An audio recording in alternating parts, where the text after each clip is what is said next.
morning. Good morning. Hi, Lauren.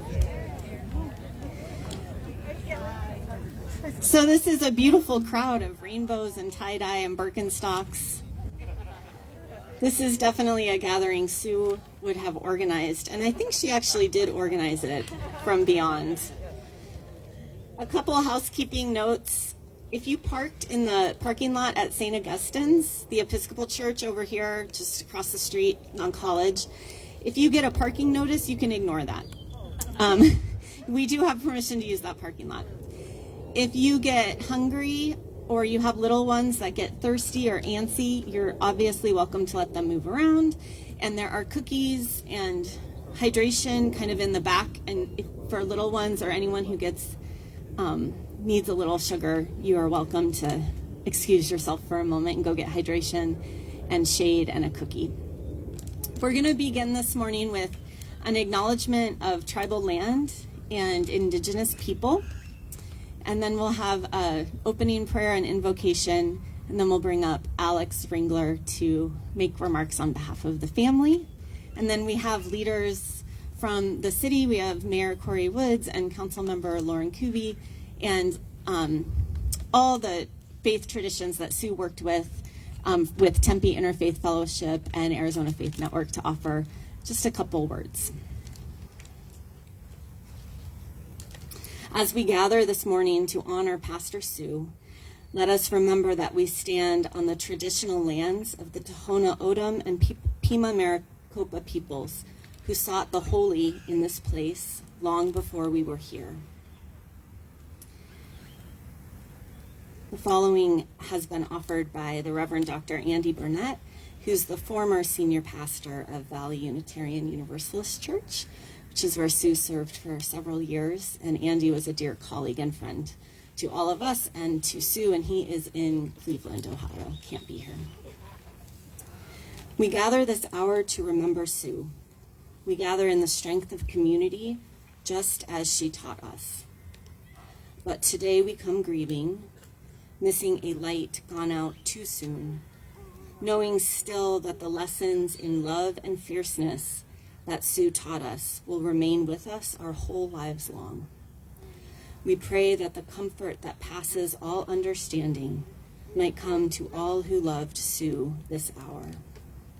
Today, may we be inspired to live as Sue lived, with compassion, keeping an eye toward the just and right, and always centered on truth and love. Amen. Alex, would you like to come forward? And we'll step down.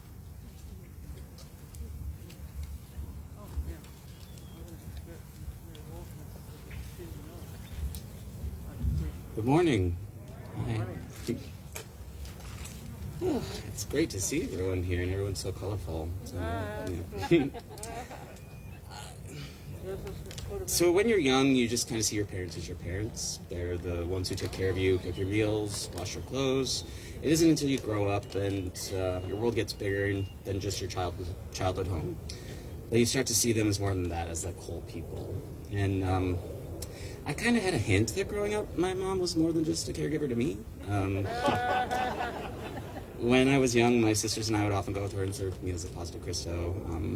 But after I left home, it became more and more apparent to me just how important she was to her community. Every time I would come home and visit, I would inevitably be introduced to 1 or 2 or 10 or 100 people that had gotten to know and love my mom as much as everyone does here. And seeing the people here wearing her signature colors, it's clear again just how much she was loved and continues to be loved by more people than I ever knew or know, or probably will ever know. Yesterday at a family brunch, my Aunt Debbie saw a young lady outside walking in a tie-dye dress, and she said something to the effect of, "Oh, is that one of Sue's people?" There have been a few times since my mother passed that I'll see something that reminds me of her. Her signature kind of shaggy salt and pepper haircut, a lady walking with poles like she used to when she in the morning. That happened on like 6th Avenue. I was like, oh, it's Mom. But after seeing that lady yesterday and hearing my aunt's reaction, I think wherever in the world that I am, every time I see someone in tie-dye, I'm going to take it as a little wink from my mom that she's still here, you know? And she's still with us. She still lives on in us and in how we choose to see the world and how to see others. My mother was a fan of quoting great people. If you read her Facebook, it was usually someone else's quote. So one of the things that rings true for me when I think of my mother is this quote from Maya Angelou. I've learned that people will forget what you said, people will forget what you did, but people will never forget how you made them feel. I don't think my mom's words or deeds will be forgotten anytime soon, but I know that we will keep how she made us feel with us forever. And now to quote another great woman, my mother. She wrote this when one of her prognoses came back. I do not know how much time I have left, but I have always been outward seeking for fulfillment and meaning in relationships. And have always looked to those relationships to become communities who do good work and get into good trouble, pursuing justice and peace. So in this time that we all have, I encourage everyone to take on something wholeheartedly. Don't take on everything, which is something I could have said to her a couple times. No one can do that, but there is plenty of work to be done. Try and work with others. Communities are so necessary right now. Bottom line, it's always about living love. You know, one time a priest with whom my mother worked closely, what priest didn't my mother work closely with? So he came up and told me, you know, when a man becomes a priest, his mom automatically gets into heaven. So, didn't really walk that path. Sorry. But I'm pretty sure you got there without any of my help. So, thanks. I was automatically doing this.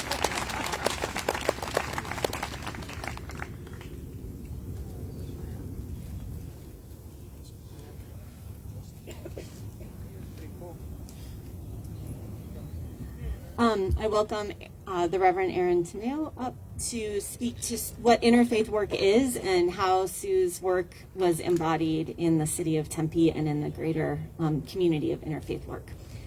And we do know that it's hard to hear, so we will do our best to eat the mic. Good morning, everyone.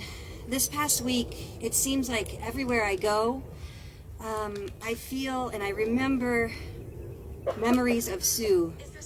Her essence is all around, in and all around Tempe. Everywhere I go, I have memories of her work in and around the community. Whether it's passing by Walmart and remembering her leading the workers in a public prayer before a public action, or when I pass by University Presbyterian and I remember her heading up an interfaith dinner where we all came together for dialogue and peace building. Or whether it's when I pass by the mosque and I remember her speaking on behalf of Tempe Interfaith Fellowship in love and support in difficult times. Or even just glancing down the road here and remembering when she helped head up a march and a rally in support of marriage equality.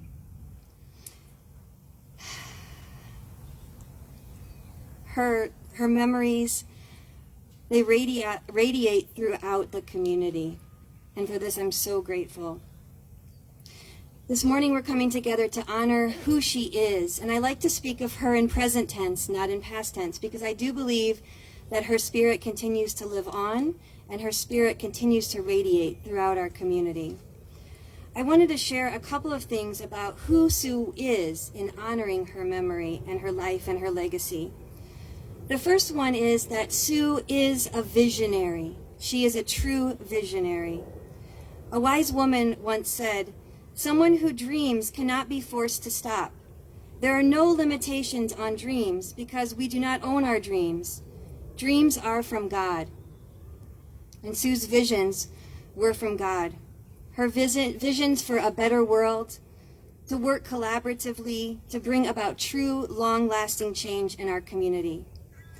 Now, many visionaries grant a vision and they expect everyone else to do the work. This was not Sue. Not only was she able to grant a vision, but she granted a collective vision. She listened to her community, she listened to other leaders and community members, she saw a need, and she pulled together the best of her community to realize those visions. And when she wasn't on the front line speaking through the microphone, as I'm doing right now, you better believe she was behind the scenes, working and working hard to bring everything together for good in the world. We saw this in her work in Pasta Cristo, in iHelp, in Team, in Tempe Interfaith Fellowship, in Guardian Angels, and Arizona Faith Network, and beyond. But she also helped others realize their visions for transforming the world. I have a personal story in that when I returned to Arizona after living in LA for some time, and I was speaking with Sue and Doug Bland about my vision for creating a clergy and lay social justice coalition in the Phoenix area and in Arizona. A couple weeks later, Sue came to me and she and Doug both sat me down with a job application and said, we really think that you should apply for the new executive director position for what was then Arizona Ecumenical Council and later became Arizona Faith Network. And we had a great conversation, and the rest is history. So as you can see, Sue really was a life changer in helping other people live out their visions for a better world. Another thing that I'd like to lift up is that Sue is a community pastor. She always had her ear to the ground, listening to the heartbeat of the community, listening to the pain, the tribulation, and the call for justice in the community. One personal story for me, for example, was when I had the opportunity to help lead up some work with asylum seekers here in the Phoenix area. And I, just in passing at a TIF meeting, I said, Sue, there's so much need. We don't have a lot of places to receive people. We don't have places for showers. We don't have places for food. We don't have this and that for sleeping. And she said, well, on a whim, I just helped VUU purchase a shower truck. And where would you like it? It was incredible. Also, the other day I was speaking with some friends at my children's school, who also said, wasn't that the person who, when the teachers went out on strike and our kids didn't have any place to go, that they opened up their church's doors and offered child care to our children? And I said, yes, that's Sue Ringler.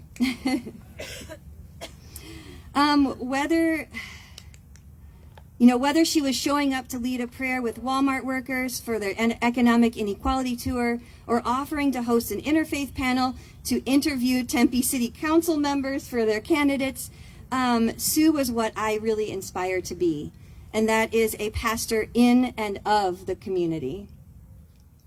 And a final thing that I'd like to lift up for Sue that I always said about her, and that I really admire about her, is that she is a yes person. Where others would get caught up in their own doubt and limitations, Sue never hesitated to say, yes, it can be done. Yes, justice can be realized.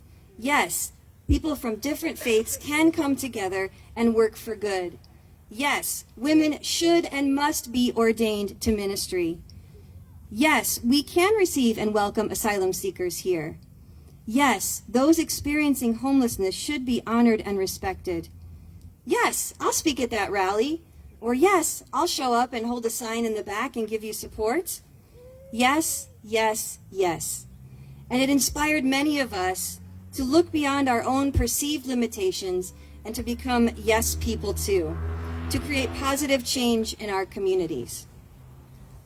I had a really tough time last night thinking about how to put my thoughts together and what to say this morning about Sue, because so many things just came to mind. And I began to do what I often do when the world just doesn't make sense. I began to clean my house. and as you can imagine, I'm cleaning my house quite often lately.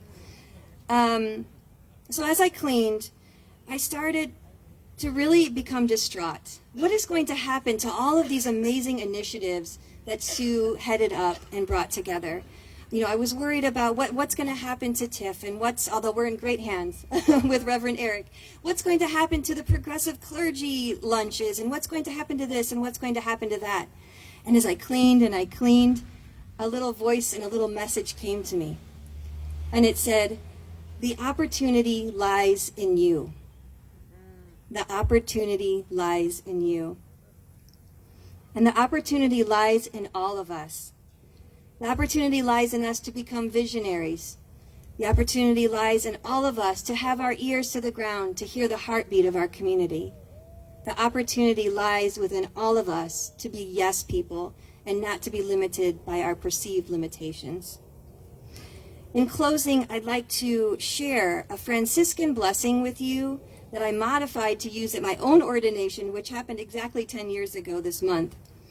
And I hope it will inspire you to carry out the work to which Sue dedicated her life in her community, in our community. May God bless you with discomfort at easy answers and half-truths, so that you may live deep within your heart. May God bless you with anger at injustice, oppression, and exploitation of people, so that you may work for justice, freedom, and peace. May God bless you with tears to shed with those who suffer pain and rejection, so that you may reach out your hand to comfort them. And may God bless you with enough faith to believe that you can make a difference in the world, so that with God's help, you can do what others claim cannot be done. May it be so. Amen.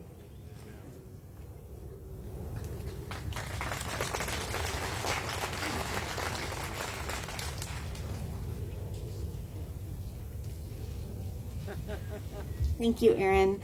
I'd like to welcome Mayor Corey Woods and Councilwoman Lauren Kuby. Thank you. Read last week on Facebook, Tsunami Sue. A tidal wave, a tsunami of love and action sweeping outward and over and through barriers and resistance. Sue Ringler is a magnificent soul and is feisty as hell. Sue's passing washed over the community and affected so many of us. For Sue, I should say colored so many of us. For me, Sue is my moral touchstone, from whom I sought advice and nurturing.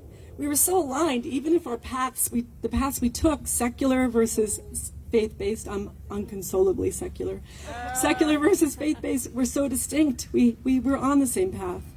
The day I heard the sad news, I looked to my last email exchange with Sue. She had written to the mayor and I back in April, urging us to create a low-demand shelter to speak to congregations about permanent space in their facilities or on their properties for a shelter. She wrote, "Churches and other faith-based institutions are in need of change. They have to move from money, members, and marble to meaning, mission, and ministry. And I think this will cause some to rethink the buildings." It was so poetic. I was so struck by the alliteration and the poetry at the time, and also struck by the fact, knowing she was sick, she's saying, "This is what I want to work on with you. I'm ready to get back to work." And so she also commended you, Corey, for the difficult work you were undertaking with our Public Safety Advisory Task Force. She was on that task force. She was a dedicated member. And she told us she was working on ideas for how the Tempe Interfaith Fellowship, which she led, could help with this new vision. How our compassionate, this is her speaking, our compassionate, communicating, caring community could be more responsible for being good neighbors. Sue pushed aside obstacles and barriers for justice. When I think of Sue, and the song popped into my head a few days ago, and I think of her triumphant spirit, I think of a stanza in a Woody Guthrie song, "This land is your land." And forgive my singing, I'm going to sing her, but I'm going to be brave because I can feel Sue telling me, "Be brave, you can do this, QB." So, as I went walking, I saw a sign there, and on the sign it said "No trespassing," but on the other side it didn't say nothing. That sign was made for you and me. So that wasn't that Sue? As Jenny Norton, her fellow seminarian, wrote, Sue personified compassionate solidarity. To her, there was never the other. We are all one. We are all us. To Sue, she makes real the promise of justice for our community and our country. This land was made for you and me, Rest in power, Sue.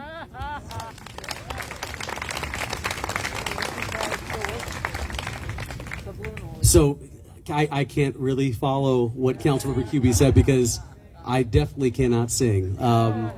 But I can tell you the first time I met Sue was back in 2006 when I joined the board at Tempe Community Action Agency. She was the first person that talked to me about a lot of the operations that went on at TCAA and explained what the Interfaith Housing and Emergency Lodging Program is, otherwise known as iHelp. I just found out she was this tremendous woman with such a huge heart, a humanitarian, and someone who just cared so much about people many times who don't always have the ability to advocate for themselves. That was truly her passion, was fighting for the person who many times didn't have direct access to city government or might not know how to get a hold of a mayor or a council member. She was a person who was a passionate advocate for everyone like that. And quite honestly, it was just amazing to me that I had an opportunity to get to know her over so many years. Once I even got on the city council, we would continue to communicate frequently about human services issues. And then when I was fortunate enough to be elected mayor, and as Councilmember QB talked about, we started the Public Safety Advisory Task Force, which Councilmember QB served on as well. I see our Deputy City Manager, Rosa Chowsty, there too. We all worked very closely together, and we tried to figure out how could we assemble a diverse group of people in the community to come talk about the issue of public safety in the wake of the death of George Floyd. And when trying to figure out who could really bring that humanitarian voice and that faith voice to the conversation, the first person that immediately came to mind for all of us, myself, Councilmember QB, and Rosa, was Sue Ringler. Because of all of the work that she did in the community. She was an absolutely amazing woman. And I remember the email that we got from her when she first got her diagnosis. She basically just said, you know, I've got this diagnosis, but I want this work to continue on. It's critically important, and while I may not be at the meetings for a little bit of time, I'm still going to be watching, and I'll be with you in spirit. And if you need anything, you know, you can always reach out to me regardless of anything. And so she was just tremendously supportive of everything and really taught me and so many people on our council and in this community what being a humanitarian, what love is all about, and what it is to care for people who many times otherwise wouldn't have a voice. And so with that said, I wanted to read a proclamation here that I have on behalf of Sue. And actually, I want to make sure after this is over, Leslie, you and I were talking, I'm going to give this to you, and I'm going to make sure we have copies later for all members of the family as well, so I just wanted to make sure. Whereas Susan S. Ringler has been described as both a saint and a tsunami. And absolutely. And for those who knew her, these contrasting qualities make perfect sense. And whereas a longtime Tempe resident, Sue dedicated her life, both in her career and spare time, to nurturing and caring for others. And because of that, our community is a kinder and more compassionate place. And whereas Sue's tireless efforts and ability to build lasting relationships have led to a wealth of achievements, including the iHelp Leadership Award, the Don Carlos Humanitarian Award, from Temple Emmanuel Synagogue, the George Korobkin Community Service Award, the Tempe Treasure Award, multiple City of Tempe Diversity Awards, and the United Way Nonprofit Excellence Award. And whereas Sue's calm and measured voice was invaluable on Tempe's Public Safety Advisory Task Force, and her knowledge about human services helped shape the Tempe's Human Services Department when she served on the city's Homeless Advisory Committee. And whereas anyone Sue met became a friend or a member of her family, and whereas her passion and grace were magnetic and pulled in so many, and whereas Sue Ringler will always be remembered as a Tempe treasure, a spirited woman who served our city's most vulnerable, an activist of searing intelligence, and above all else, a compassionate and loving wife, mother, and friend. Now, therefore, I, Corey D. Woods, with Councilmember Lauren Kuby, Mayor of the City of Tempe, Arizona, do hereby declare October 30th as Sue Ringler Day in Tempe, Arizona.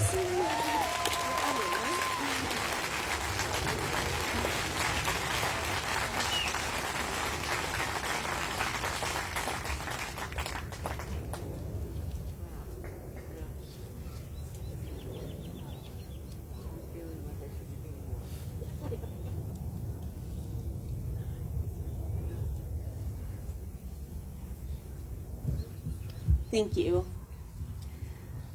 Tempe is an amazing community. And it's just good to be here together as a community. Reverend Dr. Eric Liederman will offer some words from our Jewish colleagues on behalf of the Arizona Faith Network.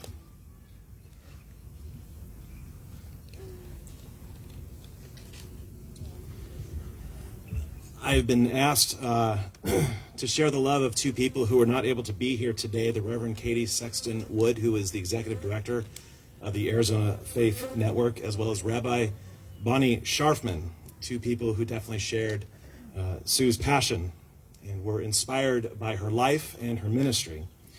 Reverend Katie had planned to be here, but unfortunately fell ill, not COVID, she assures me, but did fall ill with a cold of some sort,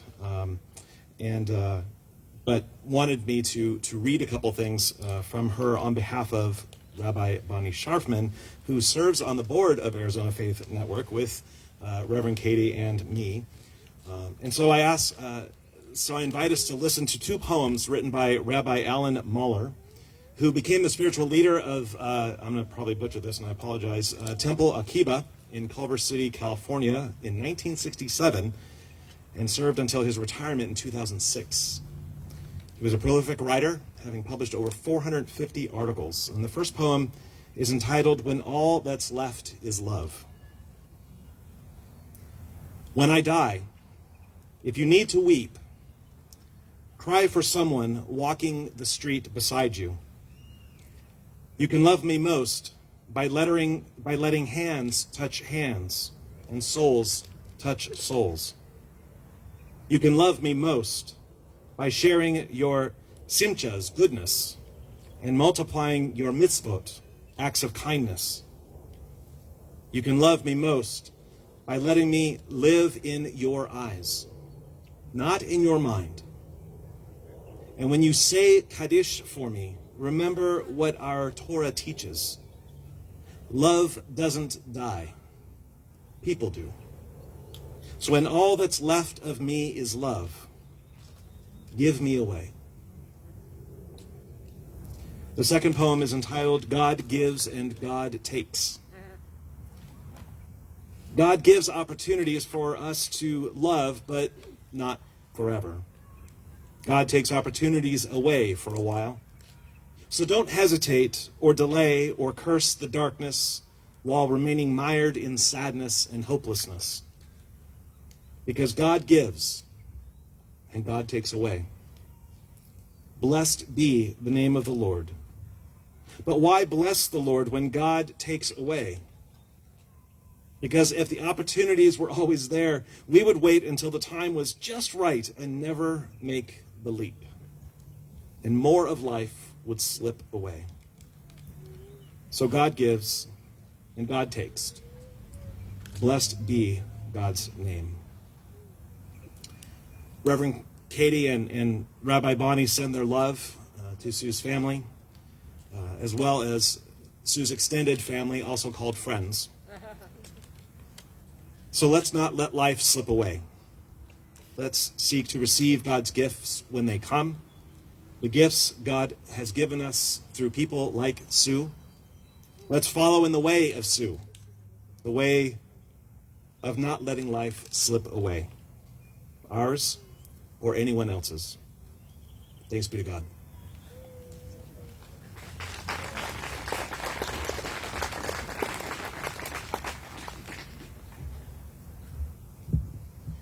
Thank you, Eric. And I'd like to welcome Mustafa Bahar, who is a member of Tempe Interfaith Fellowship and is here representing our Muslim brothers and sisters.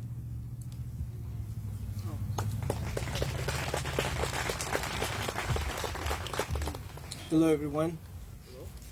I can go on and on about Sue, so I wrote a few words down, and I'll try my best to stick to it. For those who may not know, my name is Mustafa Bahar, and I'm a Muslim. And I'm a proud board member of Arizona Faith Network and a member of Sama community, which Sue has been a long-lasting friend of. I'm here alongside all of you today to join in celebration of Sue Ringler. Thank you to Sue, Sue's family, and organizers for making this happen and allowing me to speak today. I believe I can speak on behalf of everyone here when I say how important it is to be able to have this setting to honor as someone as special as Sue. Well, Sue, for many of us, was a walking/running angel, a manifesto of living by example, and much of a doer than a talker. I know you'll be hearing how amazing she was, and she is so many times, and believe me, even if each and every one of us would come up here and tell it once, it would not be still enough. For me, there were so many ways she was part of my life. Her advice alone will stick with me forever, and I will pass it to anyone who is willing to listen. But today, I'd like to share 3 examples of how Sue has made a difference in my life. The first and most important one, after knowing her for over 8 years, she helped me tremendously become a better person, just like many of us experience as well. Second one, she introduced me to how to be an acting, good-hearted person. She opened the doors of interfaith to me, which led me to amazing crew at Tempe Interfaith Fellowship and Arizona Faith Network. Last but not least, she plain and simple saved my life. Well, I'm sure that day it wasn't listed on her to-do list as save 3 people today from their miseries, but I have no doubt that she was touching people's lives any given day just by being her amazing self. Now you may ask how she saved my life, and I'm going to tell you, but long story short, she did it with only 2 sentences.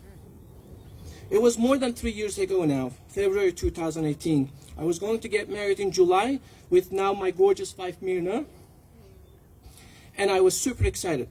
My family is back in Turkey, and they were going to fly over here to join me on the happiest day of my life. But in February, I've heard that my father passed away. Through a text from my brother-in-law, since my mom and siblings weren't feeling good. I remember throwing my phone to the wall and smashing it. Well, of course, any death in the family hurts, but to give you a better perspective, the last time I saw my dad in person was 2010. And he was about to join me on my happiest day, and we fell short. So at the time, because the pain is unbearable, I decided not to share with anybody, since I didn't want people keep reminding me that he is no longer with me. I thought I could handle better myself, at least in my mind. Plus those comforting conversations or preaching about afterlife and all that, I just didn't want them, since I didn't want to grieve for my father at that point. My goal was to freeze all those emotions and dial them back if they ever kick in. Only my now wife and her family knew that's it. So what I was doing was keeping things as normal and ordinary during the day, and at nights I was grieving. 3 weeks went by and I was bottling up, and I couldn't control my emotions, my thoughts anymore. So many crazy ideas started spinning in my head and making me dizzy. Thoughts like returning to Turkey or concluding everything, including my life. All were in there occupying some space.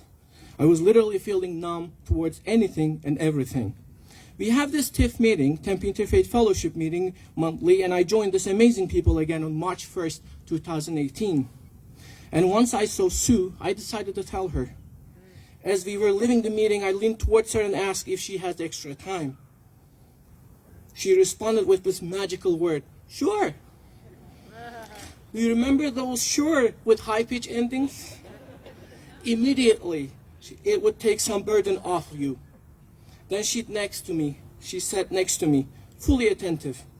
I told her, "Sue, it's been 3 weeks that my father passed away, and I couldn't tell anybody, but it feels terrible, and I can't take it anymore." Well, dear friends, I'm a pretty pragmatic person. I believe in reasons, but at that moment, I still can't believe how swiftly she grabbed my hands, held them tight, and probably reached out to my soul and healed me with these 2 sentences. Just these 2 sentences, and my process of recovery has begun.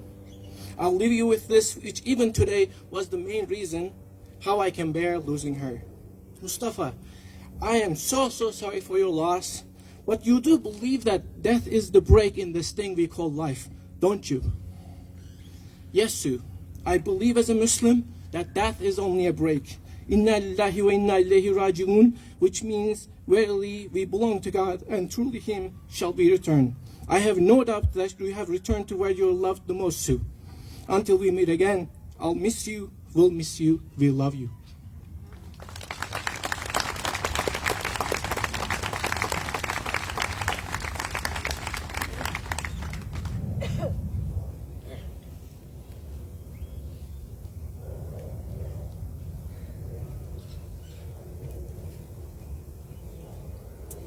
like to invite Reverend Eric up again to speak to the work of iHelp and his role as pastor at University Presbyterian and how he and Sue worked together with iHelp.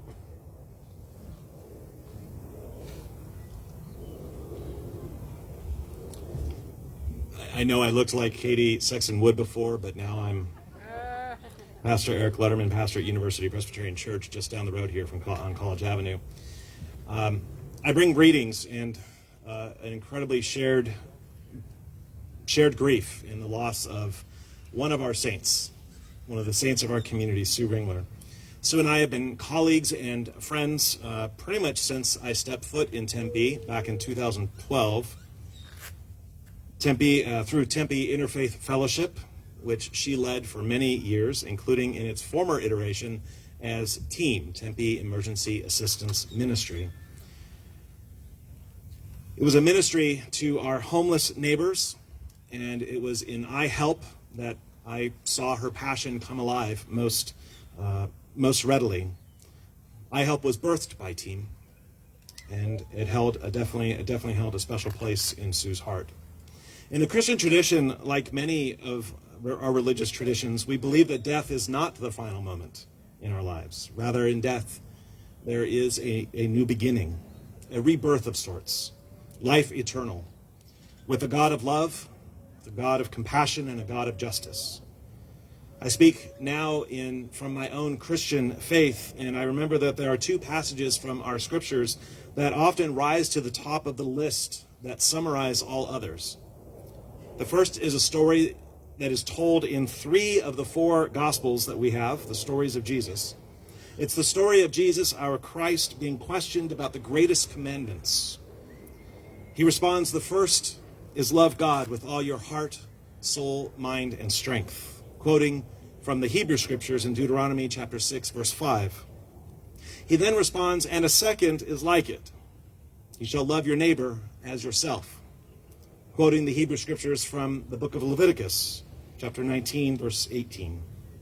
Except a more literal translation of the Hebrew might be, love your neighbor as I. Love your neighbor as self, which could be understood to mean that loving our neighbor is recognizing that they are a part of me and I am a part of them. They are me and I am them. That is how intertwined we are, because we are bound together by the love of a God who does not give up on us, a God whose energy, very essence, is infused in creation itself and throughout the universe. The second Christian text that often rises to the top is at the end of Matthew's story of Jesus. It is often referred to as the Great Commandment or the Great Commissioning of the disciples. The resurrected Jesus tells his disciples, go therefore and make disciples of all nations, baptizing them in the name of the Father and of the Son and of the Holy Spirit, teaching them to obey everything I have commanded you. And remember, I am with you always to the end of the age. It's Matthew's summation of the legacy Jesus left his disciples to carry on. Some have interpreted this, unfortunately, to mean that we should go and make everyone Christian. But I think there's another interpretation. And I think that interpretation is much more in keeping with Jesus' other teachings to love God and love neighbor. In the Christian context, baptism is not just a sign of God's forgiveness. It is a sign of inclusion. It is a mark of belonging. To baptize is to wash. When one entered a first century home, they would wash the dirt off their feet from the dusty roads. They would baptize their feet. That's literally what the word means. In some homes, the host or a servant would wash the guest's feet as a sign of welcome. Jesus is commanding his disciples to go and radically welcome all who may come into their midst, as God welcomes all God's children, regardless of skin color, language, ethnicity, religion, who you love, or all those other things that we use to segregate each other. To make disciples is to encourage others to become students of themselves and of the world, to grow and mature in themselves as God's children. He didn't say, go and make me disciples. Make some disciples of me. He said, go and make disciples. Teach everyone to be a student of God's goodness and God's creation, whatever that might look like. And as you encourage others to grow and offer radical hospitality to everyone, obey everything I have commanded you, including love God and love neighbor. The Reverend Sue Ringler, the revered Sue Ringler, tirelessly loved her neighbors, no matter who you were. How many feet has she washed and tended to? She was a fierce advocate, as you've heard through the stories. She was a fierce advocate for those who were often not welcomed, who were often not given hospitality, who were discarded or viewed as beyond hope. Sue never gave up on anyone. She sought to amplify the voices who were crying out in the concrete wildernesses of our valley and around the world. She embodied the kind of love of God that can only result in one being so filled to the brim and then overflowing with God's love, so much so that God's love had to flow out of her and through her and onto everyone who came near her. There was no one she would not welcome. There was no one she would not try to love. There was no one she would not do everything in her power to empower.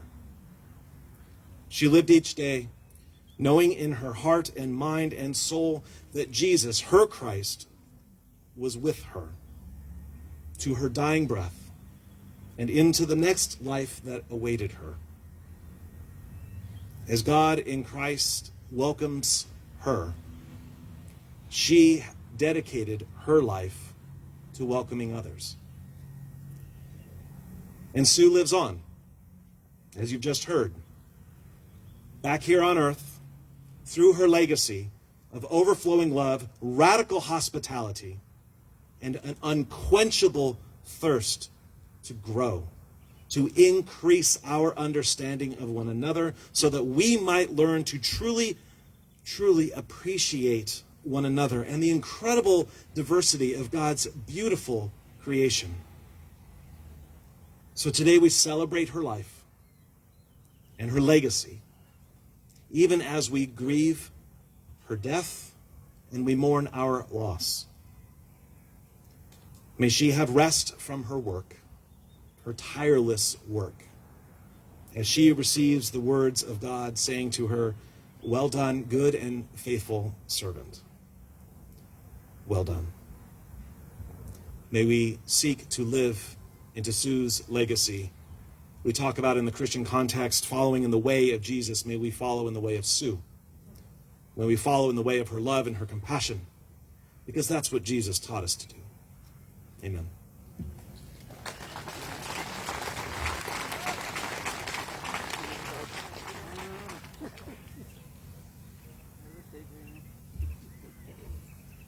I'd like to invite John Phelps up to share a little bit about guardian angels and Paz de Cristo. And while John is making his way up here, I invite you to chase the shade. Find it. We live in the desert. It's hot. It's sunny. And there's a lot of shade. There's trees. You have permission to move. So just take a minute. We'll hear from John, and then we'll have some closure to the formal remarks by Kelly Walker Hart, who is the former music director at Valley Unitarian. So find some shade, and we're coming to the close of these formal remarks shortly.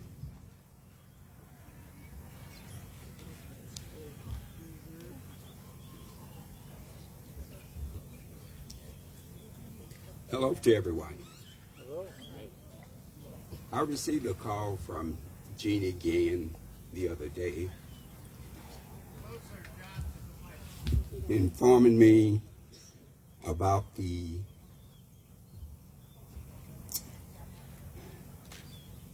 the memorial for Sue. And she asked me if I would be a willing participant and be a speaker. Now, there's nothing in life that I've done to earn this. So Jeannie said, I've got a lot to do to put this together. So if you like to think about it, go ahead and think about it. And I thought, there's my out.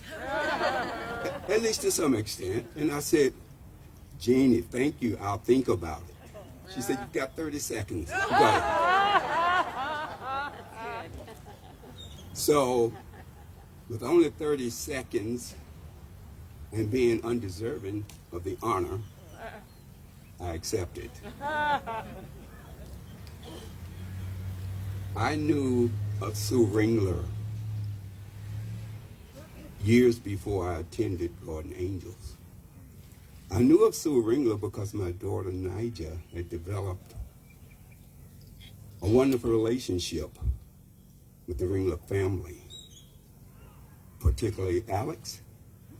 And she would tell me about this lady who she said, Dad, she's sort of like a second mom. And she says, I know her from St. Tim.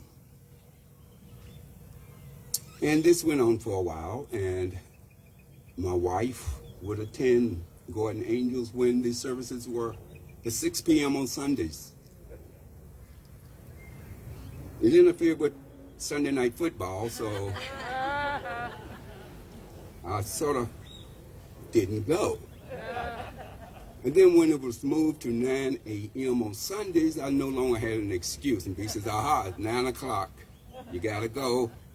Plus, they talk politics there sometimes, so you're gonna love that. So, my first Sunday at Garden Angels, I walk down the aisle and Sue meets me about halfway.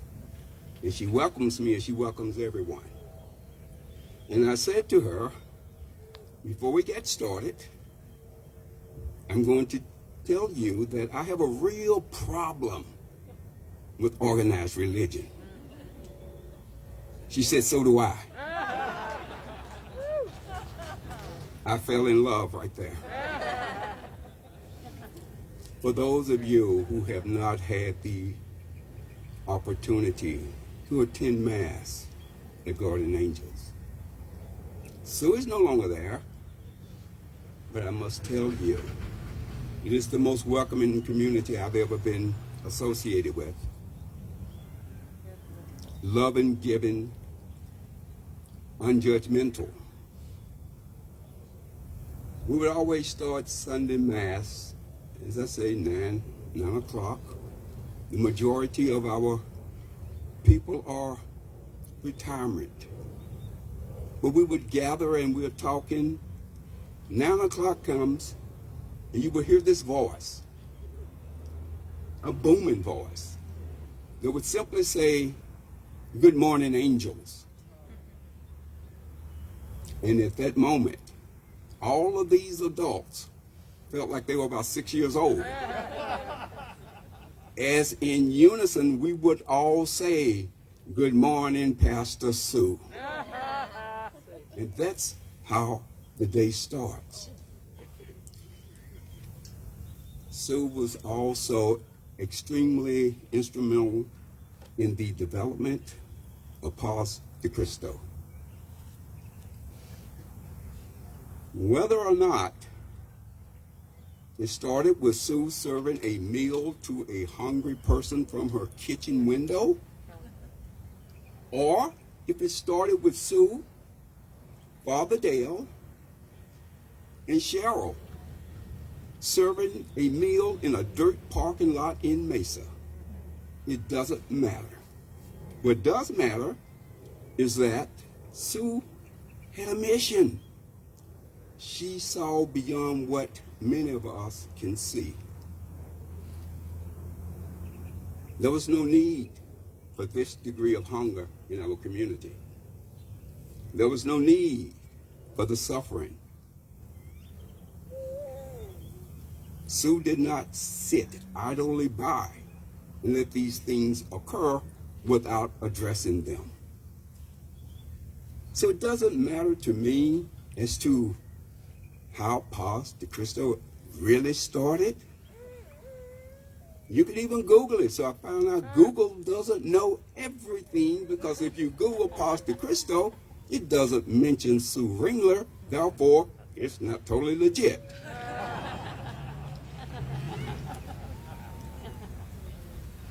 Today, Pastor Cristo serves approximately 50,000 meals per month. In addition, there are shower facilities, interview technique training, clothing.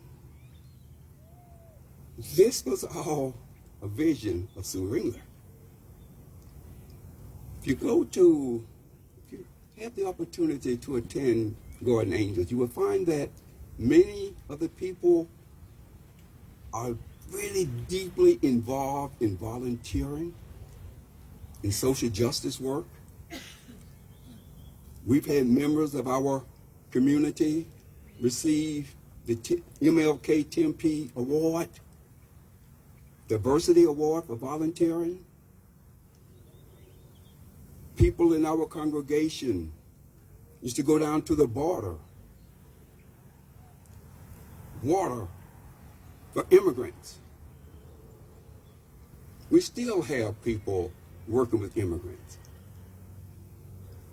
All of these social endeavors, Sue not only had a finger in them, she had both hands in there, okay? And probably her feet. Sue was all in. And she was all in your business, because she's going to tell you how it goes. And in the end, Sue would tell you, it's perfectly all right. No matter what, it was always perfectly all right. I struggled with accepting disappointment gracefully. And I talked to Sue, and we met for breakfast one morning. The first thing I found out was that Miss Sue likes her bacon on the crispy side. I found that out. The waitress found that out. The cook found that out. We had breakfast and we talked. And I told Sue that I don't know if I'm praying correctly. I don't know if God is really hearing me. Because if he's answering, either I'm ignoring the answer because I don't want to hear it, or I'm simply not hearing it. I mentioned to Sue that relatives who had been very close to me had passed away in spite of my constant praying. I said, so maybe I'm just doing it incorrectly. Sue said to me, we are Christians. We are called to pray. We simply are not responsible for the outcome. But there's no reason to cease praying. One of my fondest memories of Sue, she officiated my daughter's wedding in Indiana.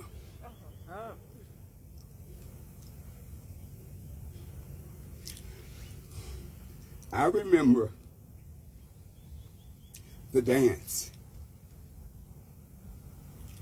I am told that the way you measure whether or not a wedding is a good wedding are the people dancing.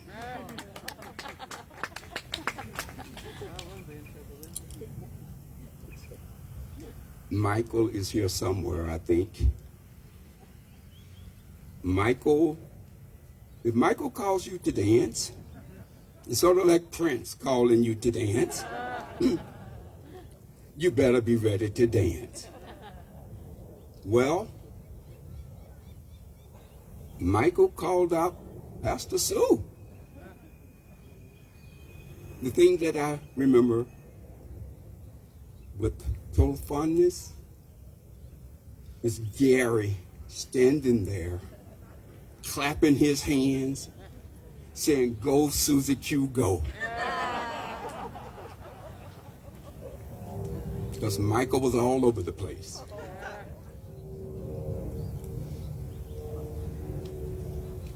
I know that we were all miss Sue tremendously. But she left us something. She left something for us. A roadmap. So that we don't get lost. That we don't forget who we are. So, I would like to read to you, whether it's a prayer or it's a poem. You decide. It was written by Mother Teresa. There are other versions. This one was found on the wall of a tent in Calcutta. And when I read it, it seems to me to be instructions as to what we are to do and how we are to go about doing it. I think the title of this is Do It Anyway. People are often unreasonable, irrational, and self-centered. Forgive them anyway. If you are kind, people may accuse you of selfish, ulterior motives. Be kind anyway. If you are successful, you will win some unfaithful friends and some genuine enemies. Succeed anyway. If you are honest and sincere, people may deceive you. Be honest and sincere anyway.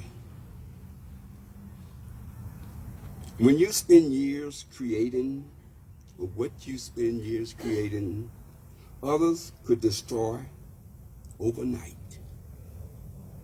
Create anyway.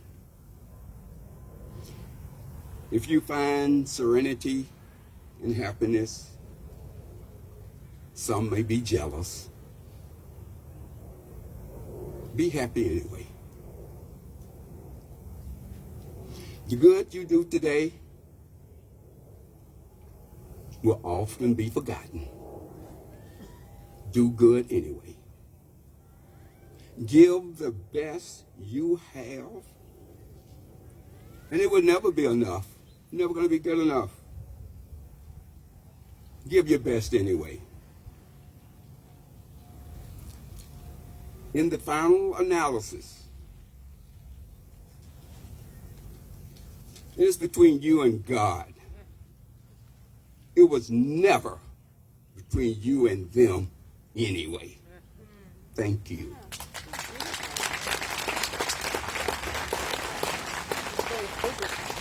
Please take cookies and water with you, please. We have a lot of it.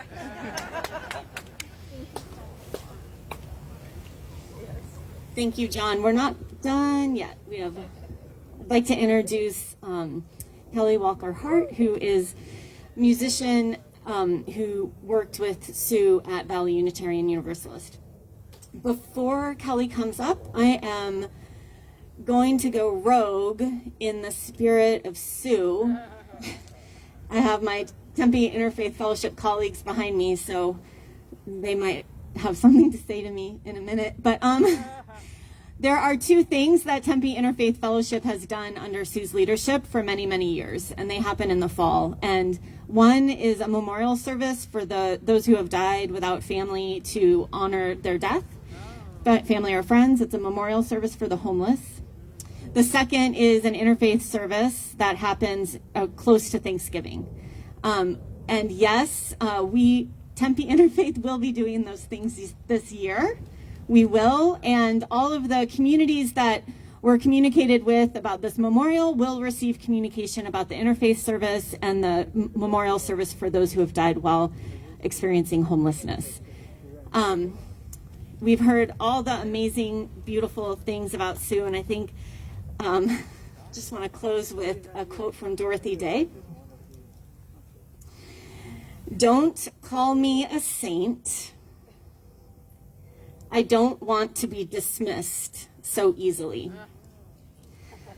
So none of us can live up to expectations in our mind that we might have of Sue. None of us are saints, and I wonder if Sue would even herself say, "Don't call me a saint. I don't want to be dismissed, damn it." Get that interfaith service going, and hold that memorial service, and hold the foot washing, and keep iHelp running, and keep showing up to Guardian Angels, and keep reaching out across faith traditions, because community is the only way to salvation. Sue is with us as we move forward, and we will close the formal remarks with some music, and then I invite Jamie Gann to come up and just give further instructions on the rest of the time together.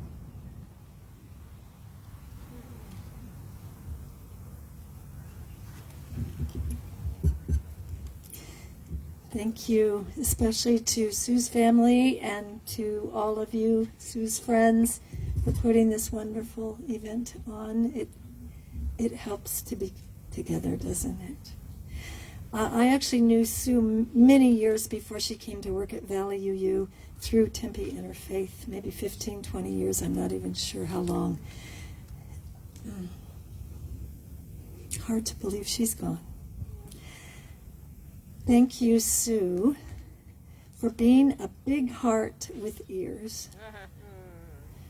So many times listening. She just listened and hugged. Thank you. This song is by Peggy Seeger, Pete Seeger's mom. And I first thought I was choosing it for Sue. It's called Love Call Me Home. Then I realized really it's for all of us, because there's a repeated line, "Friends carry me over." So after we leave today, we're going to need to rely on each other. And this song repeats quite a bit, so if you feel like singing with me or even just humming, "Friends carry me over, love call me home," please do.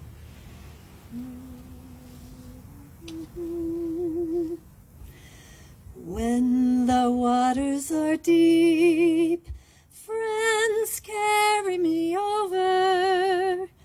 When I cry in my sleep, love call me home.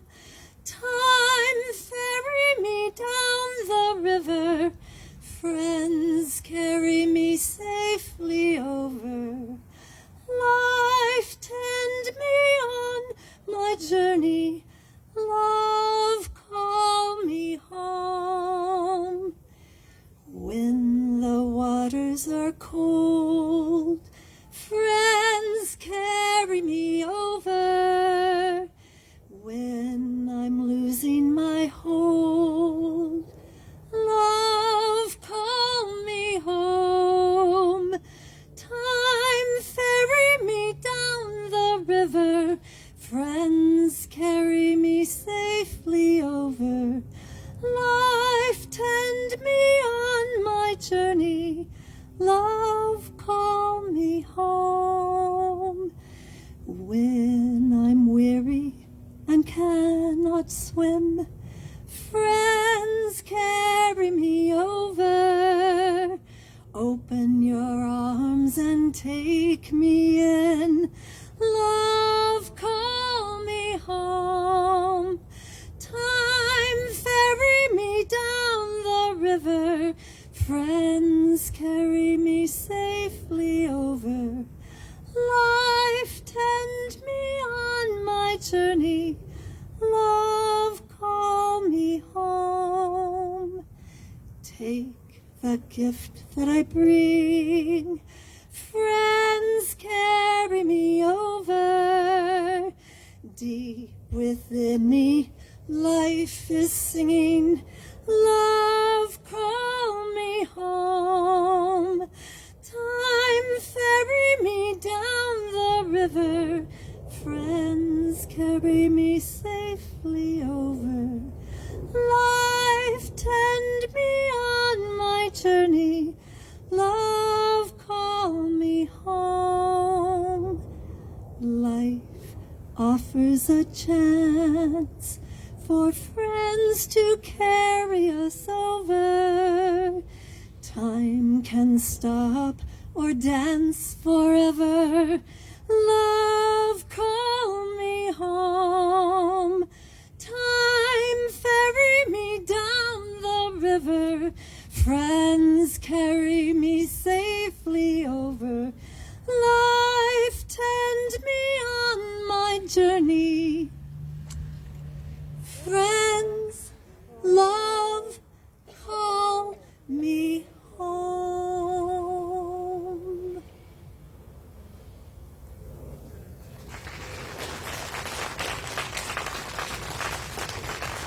Remember to pass on that love and those hugs.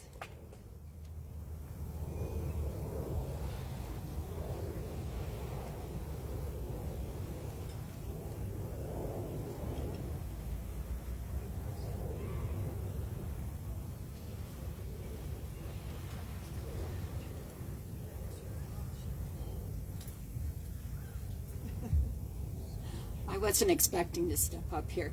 There's not anything else that I could say after so many wonderful speakers today. And I know you're all here because you love Sue. We all love Sue. And we will continue to love Sue. And we didn't have a lot of turnaround time to pull this together, but there were so many people that helped with balloons and cookies and setup and the generator this morning. And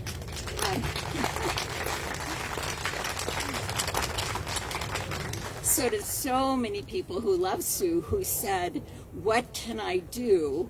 It was really pretty easy putting it all together. Well, before you leave, we have lots of water over there in the ice chest. We have cookies galore. One person baked 500 cookies. So do not leave without cookies. Have a cookie for Sue. And thank you so much. What a wonderful morning.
We don't see you this time. It's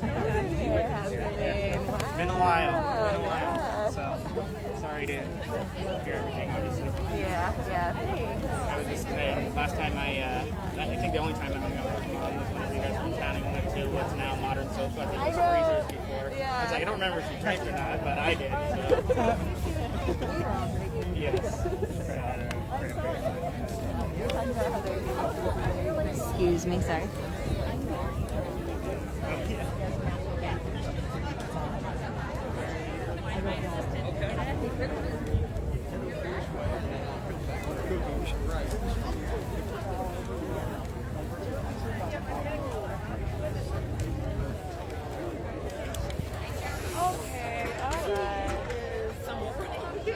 But you know what? You were standing next to my ex-husband, so that's why I thought you were talking about